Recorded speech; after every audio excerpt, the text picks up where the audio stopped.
Hello बच्चों, good morning. कैसे हो आप सब। आज की तारीख है 16 फरवरी 2024। आज के करंट अफेयर की क्लास में आप सभी का स्वागत है।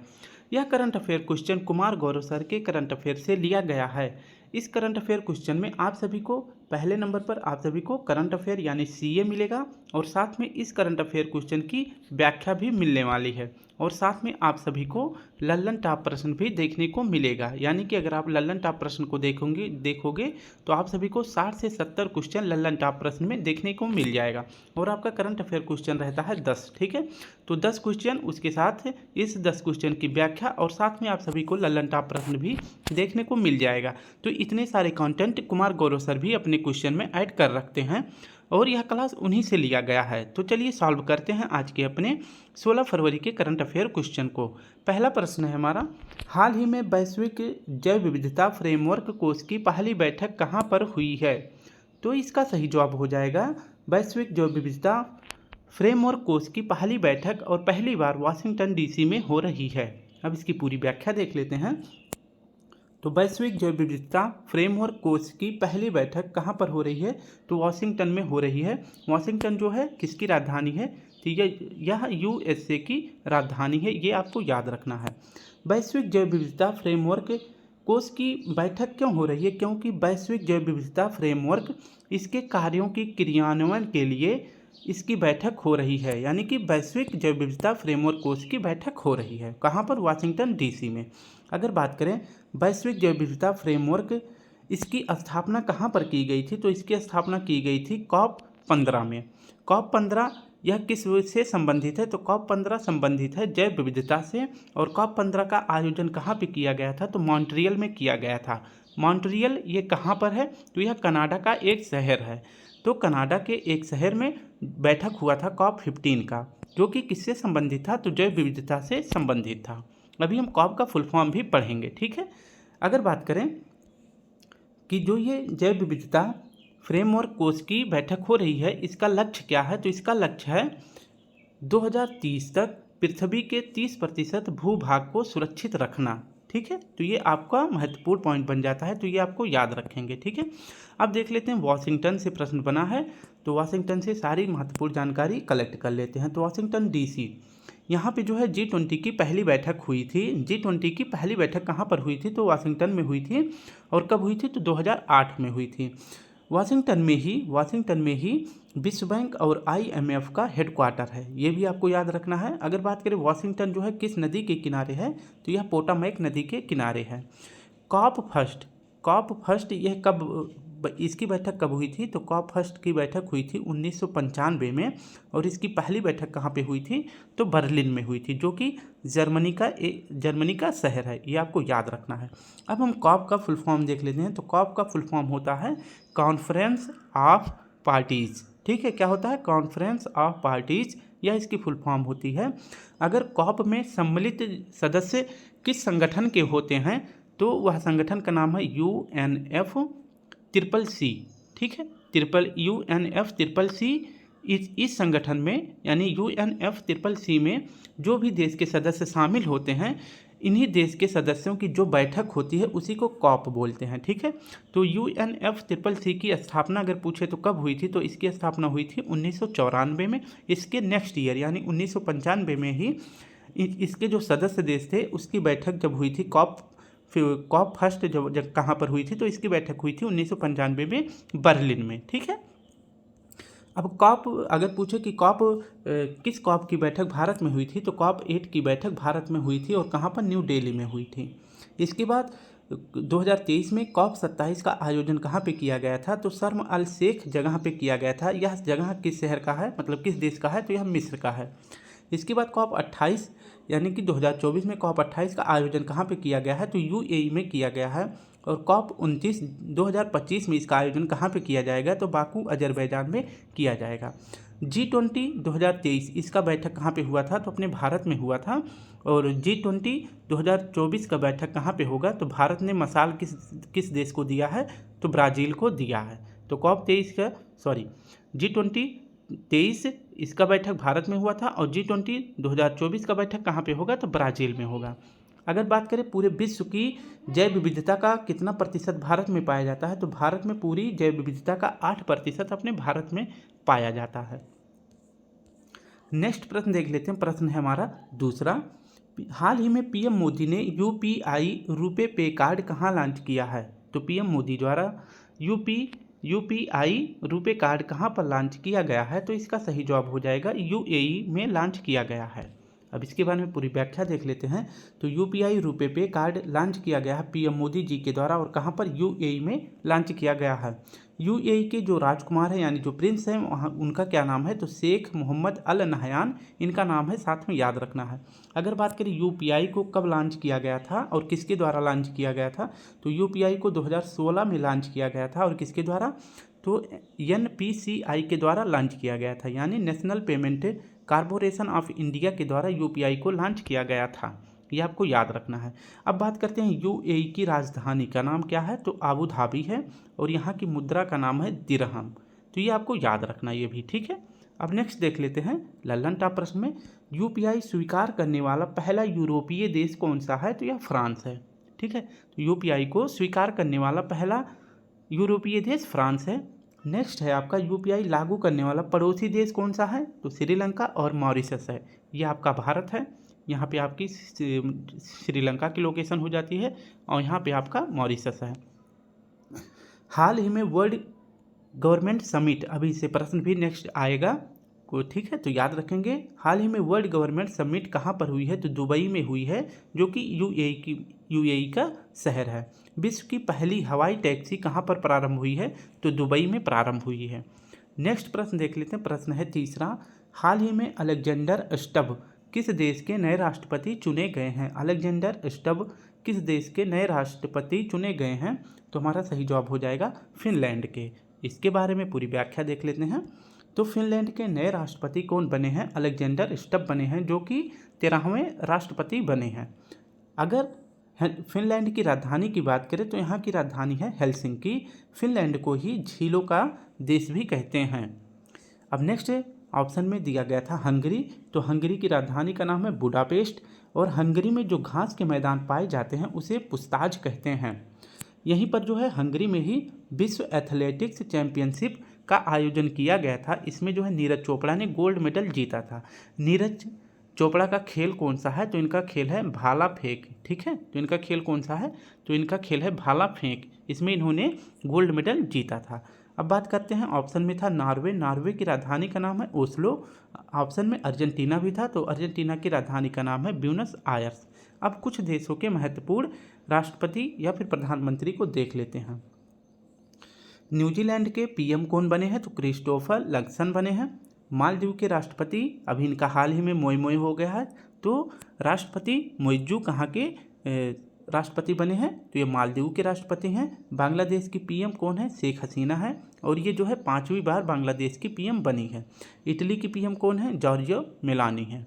अब नेक्स्ट देख लेते हैं, श्रीलंका के राष्ट्रपति कौन है? तो रनीले विक्रम है। और भूटान के पीएम कौन है? तो शेरिंग टोबैको हैं। ये आप सभी को याद रखना है। अब अपना चौथा प्रश्न देख लेते हैं। मध्य पूर्व में पहली बार लग्जरी ट्रेन जिसका नाम है ड्रीम ऑफ द डेजर्ट कौन लॉन्च करेगा? तो आप सभी को बताना है कि मध्य पूर्व एशिया की पहली लग्जरी ट्रेन जिसका नाम है ड्रीम ऑफ डेजर्ट, इसको कौन सा देश लॉन्च करने वाला है?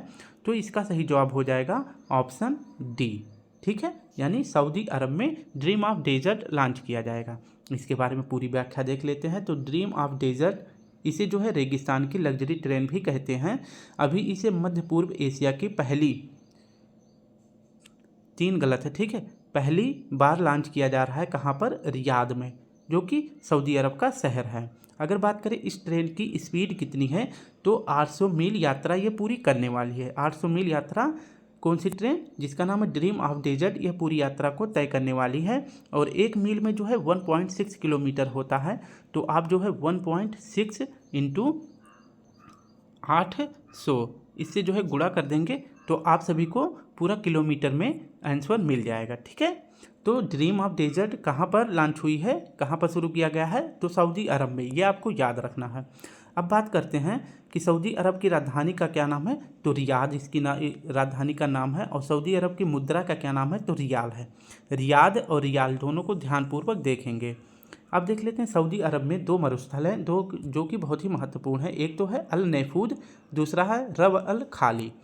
इसके बाद अभी हाल ही में ब्रिक्स में सम्मिलित होने वाला नया सदस्य कौन बना है, तो सऊदी अरब बना है। ठीक है, वैसे शामिल होने में 5 देश हैं, लेकिन ऑप्शन में आपका सऊदी अरब है, तो इसलिए सऊदी अरब को बता रहे हैं। अर्जेंटीना जो है शामिल होना चाहता था, लेकिन जो यह शामिल नहीं हुआ, ये भी आपको याद रखना है।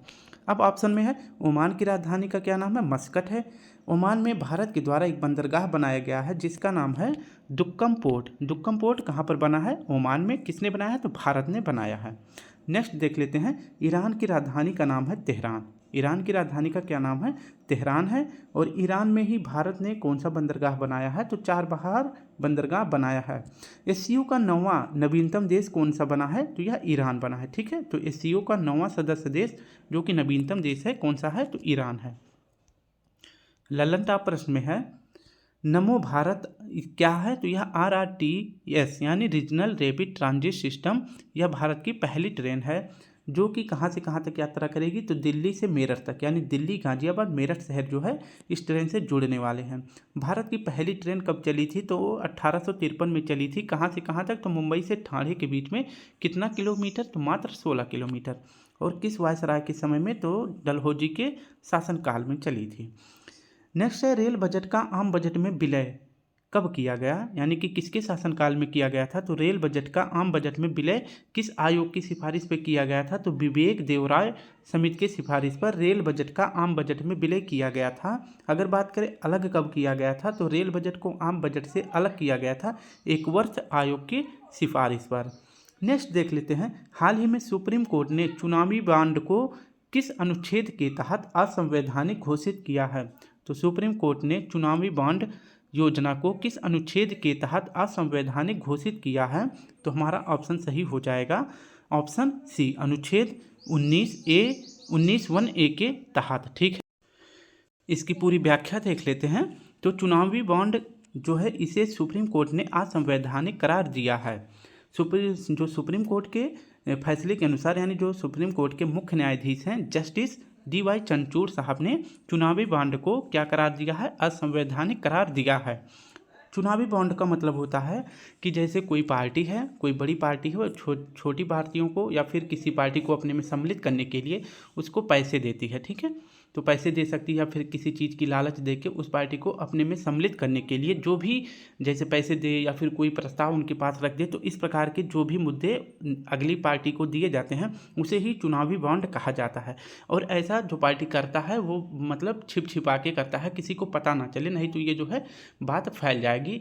हो सकता है कि कोई, जैसे मान लीजिए बीजेपी किसी पार्टी को कुछ पैसे दे रही है, तो बीजेपी नहीं चाहेगी कि कांग्रेस को यह बात पता चले, तो कोई भी चीज़ दूसरी पार्टी को देगी तो बीजेपी जो है छुपा के देना चाहेगी। तो इस प्रकार से जो चीज़ उसे देना चाहेगी तो वही होता है। इन सभी मैटर को क्या बोलते हैं, चुनावी बॉन्ड बोलते हैं, जिसे सुप्रीम कोर्ट ने क्या बोला है कि इस प्रकार से जो है आप अनुच्छेद 19(1)(a) का विरोध कर रहे हैं। ठीक है, तो इसी चीज़ को छुपाने के लिए, राजनीतिक दल को फंडिंग छुपाने के लिए सुप्रीम कोर्ट ने कहा कि तुम जो है अनुच्छेद 19(a) का जो है विरोध कर रहे हो, जिसमें क्या कहा गया है देख लेते हैं। तो 19(a) में सुप्रीम कोर्ट ने सुप्रीम कोर्ट ने बताया कि अनुच्छेद 19 का विरोध कर रहे हो। और अनुच्छेद 1(a) में क्या बताया गया है कि विचार और अभिव्यक्ति की स्वतंत्रता तुम छीन रहे हो, यानी कि अपने जो लोगों के सामने जो विचार तुमको रखना चाहिए वो तुम ना रख के तुम चोरी छुपे उस पार्टी से जो है अपनी वार्तालाप कर रहे हो, जो ये सार्वजनिक नहीं कर रहे हो। दूसरी बात, सूचना का अधिकार सभी के पास है, तुम जो है सूचना किसी को दे रहे हो, छुपके क्यों दे रहे हो, सबके सार्वजनिक तौर पे दो। तो इसी तरह से जो है सुप्रीम कोर्ट ने कहा है कि यह अनुच्छेद का उल्लंघन कर रहे हो, इसलिए जो है चुनावी बॉन्ड को क्या करार दे दिया सुप्रीम कोर्ट ने, तो असंवैधानिक करार दे दिया है। ठीक है, तो ये आपको याद रखना है। अब नेक्स्ट देख लेते हैं लल्लन टॉप प्रश्न में, कलकत्ता में 1774 में स्थापित सुप्रीम कोर्ट के पहले मुख्य न्यायाधीश कौन थे, तो कलकत्ता में सुप्रीम कोर्ट की स्थापना कब की गई थी? तो 1974 में की गई थी। और इसके पहले मुख्य न्यायाधीश कौन थे? तो इसके पहले मुख्य न्यायाधीश थे एलिजा एम्पे। ठीक है, कौन थे? एलिजा एम्पे थे। सर्वोच्च न्यायालय एक अभिलेख न्यायालय है। यह किस अनुच्छेद में कहा गया है? तो अनुच्छेद 129 में कहा गया है। सुस्वागतम पोर्टल, सुवास पोर्टल और फास्टर पोर्टल, ये किसके पोर्टल हैं? तो सुप्रीम कोर्ट के हैं। सुप्रीम कोर्ट जो है अपने मतलब कार्य कब से प्रारंभ किया था कार्य करना? तो सुप्रीम कोर्ट जो है प्रभावी कब से हुआ था? तो 28 जनवरी 1950 से। अब नेक्स्ट देख लेते हैं, प्रश्न है छठा, प्रतिवर्ष अंतर्राष्ट्रीय बाल्यावस्था कैंसर दिवस कब मनाया जाता है? तो प्रतिवर्ष अंतर्राष्ट्रीय बाल्या कैंसर दिवस कब मनाया जाता है? अभी जो है आप सभी को अंतर्राष्ट्रीय कैंसर डे के बारे में भी जो है बताऊंगा कि कब मनाया जाता है, लेकिन पहले देखेंगे अंतर्राष्ट्रीय बाल्यावस्था कैंसर दिवस कब मनाया जाता है। तो यह मनाया जाता है ऑप्शन सी 15 फरवरी को। इसके बारे में पूरी व्याख्या देख लेते हैं। तो अंतर्राष्ट्रीय बाल्यावस्था कैंसर दिवस 15 फरवरी को मनाया जाता है। यानी कि बचपन में अगर बात करें सबसे ज़्यादा कैंसर कौन सा होता है? तो ल्यूकेमिया कैंसर होता है, जो कि ब्लड कैंसर होता है। ठीक है, इसके लिए जो है अभी हाल ही में भारत सरकार को मंजूरी मतलब भारत सरकार ने मंजूरी दे दी है किस प्रकार की थेरेपी के लिए? तो CAR टी सेल थेरेपी को जो है भारत सरकार द्वारा मंजूरी दे दी गई है, क्योंकि इस थेरेपी के माध्यम से ल्यूकेमिया से ठीक होने वाला पहला मरीज जो है ठीक हो गया था, इसलिए भारत सरकार ने इस थेरेपी को मंजूरी दे दी है। ठीक है, अगर बात करें विश्व में सर्वाधिक कैंसर किस प्रकार का होता है? तो फेफड़े का कैंसर विश्व में सबसे ज़्यादा देखा जाता है और इससे जो है मरने वालों की संख्या भी सबसे ज़्यादा है। इसके बाद बात करते हैं कि पहला अंतर्राष्ट्रीय तेंदुआ दिवस, ये जो है कुमार गौरव सर ने बताया नहीं था, आज की क्लास में बताया है, तो इसलिए हम भी बता देते हैं। पहला अंतर्राष्ट्रीय अरब तेंदुआ दिवस कब मनाया गया है? तो 10 फरवरी को मनाया गया है। तो अंतर्राष्ट्रीय बाल्यावस्था कैंसर दिवस कब मनाया जाता है? 15 फरवरी को। जबकि विश्व कैंसर दिवस कब मनाया जाता है? तो यह 4 फरवरी को मनाया जाता है। नेक्स्ट है study of cancer. Study of cancer क्या कहलाता है? ऑन्कोलॉजी कहलाता है। यानी कि कैंसर के अध्ययन को क्या कहते हैं? ऑन्कोलॉजी कहते हैं। ये आपको याद रखना है। राष्ट्रीय महिला दिवस कब मनाया जाता है? तो 13 फरवरी को मनाया जाता है। अंतर्राष्ट्रीय मातृभाषा दिवस कब मनाया जाता है? बहुत ही इंपॉर्टेंट है, यह मनाया जाता है 21 फरवरी को। नेक्स्ट प्रश्न देख लेते हैं, प्रश्न है 7वां, हाल ही में कृषि वानिकी पर ग्रो रिपोर्ट का अनावरण किसने किया है? तो हाल ही में कृषि वानिकी पर ग्रो रिपोर्ट का अनावरण किसने किया है? तो इसका सही जवाब हो जाएगा ऑप्शन ए, नीति आयोग ने। अब इसके बारे में व्याख्या देख लेते हैं। तो ग्रो रिपोर्ट जारी किसने किया है? नीति आयोग ने जारी किया है। अगर बात करें लॉन्च किसने किया है ग्रो रिपोर्ट को? तो रमेश चंद्र, जो कि नीति आयोग के एक सदस्य हैं, इन्होंने इसे लॉन्च किया है। जारीकर्ता कौन है? तो नीति आयोग। लॉन्च किसने किया है? तो रमेश चंद्र ने लॉन्च किया है ग्रो रिपोर्ट को।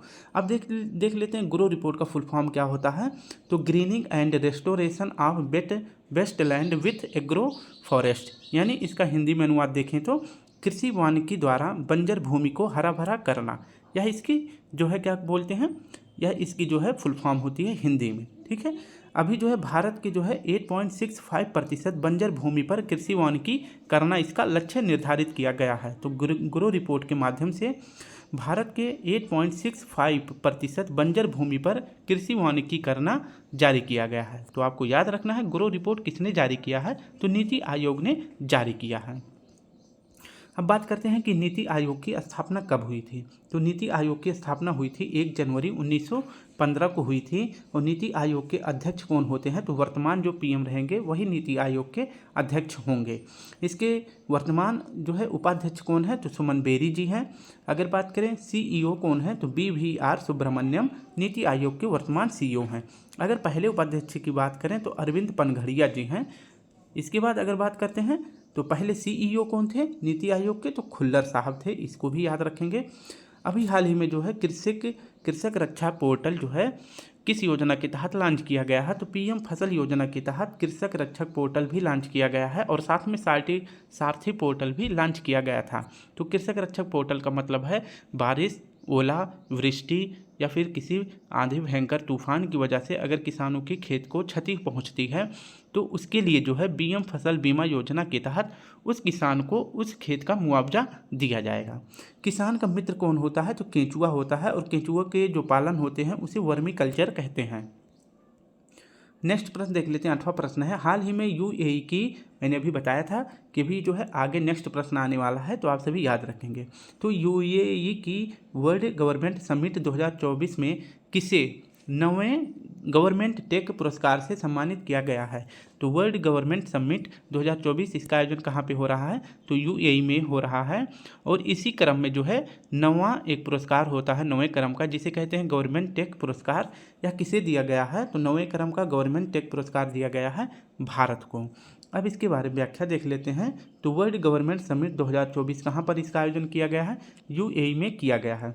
यहीं पर जो है गवर्नमेंट पुरस्कार 9वें क्रम का किसे दिया गया है? तो भारत को दिया गया है। क्यों दिया गया है? क्योंकि एआई विकास के लिए भारत जो है एआई यानी आर्टिफिशियल इंटेलिजेंट के क्षेत्र में भारत बहुत तेज़ी से काम कर रहा है। इसलिए जो है गवर्नमेंट टेक पुरस्कार वर्ल्ड गवर्नमेंट समिट में 9वें क्रम का भारत को दिया गया है, ये आप याद रखेंगे। अब कुछ महत्वपूर्ण लल्लन टॉप प्रश्न में देखते हैं कि बुकर पुरस्कार अभी हाल ही में किसे दिया गया है? तो पॉल लिंच को दिया गया था। पहले भारतीय कौन थे जिन्हें बुकर पुरस्कार दिया गया था? तो BS नयपॉल जी थे। और पहली भारतीय महिला कौन थी जिन्हें बुकर पुरस्कार दिया गया था? तो अरुंधति रॉय थी। और इन्हें जो है the God of small thing, इनकी पुस्तक के लिए बुकर पुरस्कार अभी हाल ही में दिया गया है। स्वच्छ सर्वेक्षण पुरस्कार राज्य श्रेणी में किसे दिया गया है? तो पहले नंबर पर सबसे स्वच्छ राज्य है महाराष्ट्र और दूसरे नंबर पर मध्य प्रदेश। अगर शहर में बात करें तो स्वच्छ सर्वेक्षण पुरस्कार में सबसे स्वच्छ शहर कौन सा है? तो इंदौर और सूरत है। अगर यह रिपोर्ट बात करें कि यह रिपोर्ट जो है किस क्रम का आपकी बार प्रस्तुत किया गया था, तो स्वच्छ सर्वेक्षण रिपोर्ट जो है यह 9वें क्रम का है, इसे आप याद रखेंगे। और इसकी थीम है वेस्ट को वेल्थ में कन्वर्ट करना। नेक्स्ट प्रश्न देख लेते हैं। पद्म विभूषण पुरस्कार अभी 5 लोगों को दिया गया है, जिसमें है पद्म सुब्रमण्यम, वैजंती माला, चिरंजीवी, वेंकैया नायडू और बिंदेश्वर पाठक। इन्हें जो है यह पुरस्कार मरणों उपरांत मिल रहा है, ये आप याद रखेंगे, ठीक है। नेक्स्ट प्रश्न देख लेते हैं। 9वां प्रश्न है, हाल ही में असम ने किसे आधिकारिक राज्य फल के रूप में नामित किया है? यानी असम ने किस फल को अपना राजकीय फल घोषित किया है? तो सही जवाब हो जाएगा ऑप्शन ए, काजी नेमू को।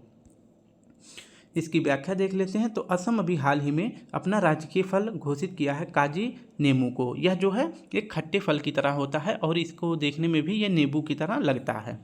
अब नेक्स्ट देख लेते हैं कि किर्गिस्तान का राजकीय प्रतीक कौन घोषित किया गया है? तो हिम तेंदुआ। अभी कुछ ही दिन पहले ये मैंने पढ़ाया था कि किर्गिस्तान का राजकीय प्रतीक कौन सा घोषित किया गया है?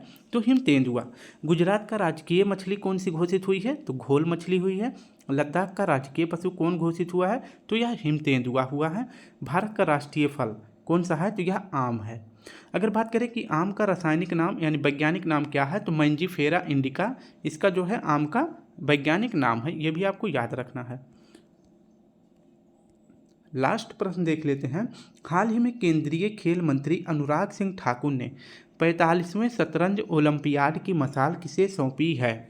45वें यानी कि जो 45वां ओलंपियाड होगा उसकी मशाल भारत के केंद्रीय मंत्री अनुराग ठाकुर सिंह जी ने किस देश को सौंपी है? तो हमारा सही जवाब हो जाएगा ऑप्शन सी, हंगरी को सौंप दी है। ठीक है, यानी कि हंगरी में 45वां शतरंज ओलंपियाड खेल होने वाला है। अब इसके बारे में पूरी व्याख्या देख लेते हैं। तो 44वां अपने भारत में हुआ, तभी तो 45वें के लिए मशाल किसे दिया गया है? हंगरी को दिया गया है केंद्रीय मंत्री अनुराग सिंह ठाकुर के द्वारा। ठीक है, तो 44वां शतरंज ओलंपियाड कहाँ पे हुआ है?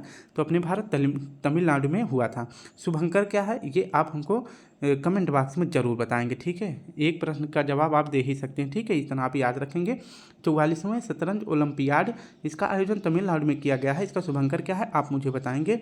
इसमें जो है पहला स्थान किसको प्राप्त है? तो उज्बेकिस्तान को मिला था। अगर बात करें कि पहला शतरंज ओलंपियाड कब हुआ था? तो 1972 में हुआ था। और कहाँ पर? लंदन में हुआ था। और 45वें क्रम के लिए भारत के द्वारा मशाल किसे दिया गया है? तो हंगरी को दिया गया है। 19वां एशियन गेम्स कहाँ पर हुआ था? तो हांगकांग चीन में हुआ था, ये आपको याद रखना है। 20वां कहाँ पे होगा? जापान के शहर आइची में होगा।